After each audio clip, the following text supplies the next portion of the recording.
Hello big boss. Adila Noora അവർക്കൊരു കൊട്ടിൻ്റെ ആവശ്യം ഉണ്ടായിരുന്നു. ചെറിയ കൊട്ടിൻ്റെ വലിയൊരു കൊട്ടിൻ്റെ ആവശ്യം ഉണ്ടായിരുന്നു. ചില ആൾക്കാരെ അല്ലെങ്കിൽ അതിൻ്റെ അകത്തുള്ള ആൾക്കാരെ എങ്ങനെ ബഹുമാനിക്കണം അല്ലെങ്കിൽ അവരോട് എങ്ങനെ സംസാരിക്കണം എന്നുള്ളത് ഇവർക്കിപ്പോഴും അറിയത്തില്ല. അവർക്ക് വായിൽ എന്താണോ തോന്നുന്നത് അല്ലെങ്കിൽ എന്താണോ വായിൽ വരുന്നത് അപ്പോൾ അവരങ്ങ് പറയും. ആദ്യത്തെ ദിവസം ഫൗണ്ടേഷൻ ഇട്ടിട്ട് വന്ന പ്രേതത്തെ പോലെ ഇരിക്കും. പിറ്റേന്ന് കാണുന്നത് അനുവിനെ നമ്മൾ ഈ പട്ടിയെ വിളിക്കുന്ന പോലെ അല്ലെങ്കിൽ നമ്മൾ പട്ടിയോട് പറയുന്ന പോലെ മറ്റേ ഇതുണ്ടല്ലോ സ്റ്റേ സ്റ്റേ കം കം എന്ന് പറഞ്ഞിട്ടുള്ള ഒരു സംഭവം, അതുപോലെ അനുമോളെ വിളിക്കുന്നു. അത് കഴിഞ്ഞിട്ട് വേറൊരു വേർഡ് അനീഷിൻ്റെ അടുത്ത് ഇവർ പറഞ്ഞിട്ടുണ്ട്. എനിക്ക് തോന്നുന്നു അത് അധികം ആൾക്കാർ കണ്ടിട്ടുണ്ടോ കേട്ടിട്ടുണ്ടോ എന്ന് എനിക്കറിയത്തില്ല. എന്തോ ഒരു വഴക്കിൻ്റെ ഇടയിൽ ആടോ തൻ്റെ കാലിൻ്റെ ഇടയിൽ എന്നുള്ളൊരു വൃത്തികെട്ടൊരു വാക്ക് ഇവർ പറഞ്ഞിട്ടുണ്ട്. ആദിലയാണ് കുറച്ച്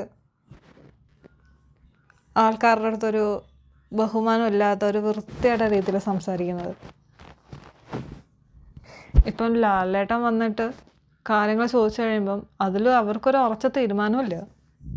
അത് വളരെ ഇഷ്ടമുള്ളൊരു പേരാണോ? അങ്ങനെയല്ല ലാലേട്ട, ആള് ഭയങ്കരമായിട്ട് വെറുപ്പിക്കലും അതല്ലേ ഒരു ഗെയിം അല്ലേ. പക്ഷെ പുള്ളി പറയുന്നൊന്നും കേൾക്കൂല, ഒരുമാതിരി കളിയാണ്. നിങ്ങളുടെ ഇഷ്ടത്തിന് വേറൊരാളെ പെരുമാറണോ? കാര്യമാണ് ഒരാളെങ്ങനെ പെരുമാറണം എന്നുള്ളത് അവരുടെ തീരുമാനം തന്നെയാണ്. ആനീഷ് കുറച്ച് വെറുപ്പിക്കലാണ്. പക്ഷേ ഇവർ പറഞ്ഞ ആ പേര് അതത്ര നല്ലതല്ല. രേണുസുധനെ വിളിച്ചതാണെങ്കിലും ഈ അനീഷിനെ വിളിച്ചതാണെങ്കിലും സെയിം ഒരു പേര് തന്നെ ആണ്. തമാശക്കൊക്കെ പറയും എന്താണ് പറഞ്ഞത്, അത് പറയുകയും പിന്നെ അതിൻ്റെ ഡീറ്റെയിലിങ് വരെ കൊടുത്തു. നിങ്ങൾക്ക് തന്നെ അത് രണ്ടാമത് പറയാൻ മടി കാണിക്കുന്നു. അപ്പം അങ്ങനെയുള്ള വാക്കുകളൊക്കെ ഒരാളെ വിളിക്കുകയല്ലേ. നമ്മൾ ഈ ഒരു പുതിയ സംസ്കാരത്തിൽ അതായത് ഇംഗ്ലീഷ് പറയുന്ന സമയത്ത് ആ വാക്ക് പലപ്പോഴും ഉപയോഗിക്കും. പക്ഷെ ഒരു ഷോയിൽ വന്ന് എത്രയോ ആൾക്കാർ കാണുന്നതാണ്. അല്ല, ഞാൻ വേറെ കാര്യം കണ്ടത് ഈ പിന്നെ രേണുവിനെ പോയി ആശ്വസിപ്പിച്ച ആൾക്കാരാണ് രണ്ടുപേരും. എന്നിട്ട് വേറൊരാളെ അങ്ങനെ വിളിക്കുന്നു അല്ലേ? രേണു ചേച്ചി അത് ഡിസേർവ് ചെയ്യുന്നുണ്ടെന്ന് തോന്നിയില്ലായിരുന്നു. അതാ നിങ്ങൾ വിളിച്ച ആള് ഡിസ്റ്റർബ് ചെയ്യുന്നോ എന്നാണ് എപ്പോഴും പറയുന്നത്, ആണോ? അത് പറഞ്ഞത് മോശമാണ്. ഞാൻ ചോദിക്കുന്നതല്ല, നിങ്ങൾ പറഞ്ഞ വാക്ക് അയാള് ഡിസ്റ്റർബ് ചെയ്യുന്നു, അതിൽ തന്നെ നിങ്ങൾ ഉറച്ചു നിൽക്കുകയാണോ? കുറച്ചെന്ന് പറഞ്ഞാൽ എന്താണ്, അങ്ങനെയാണോ?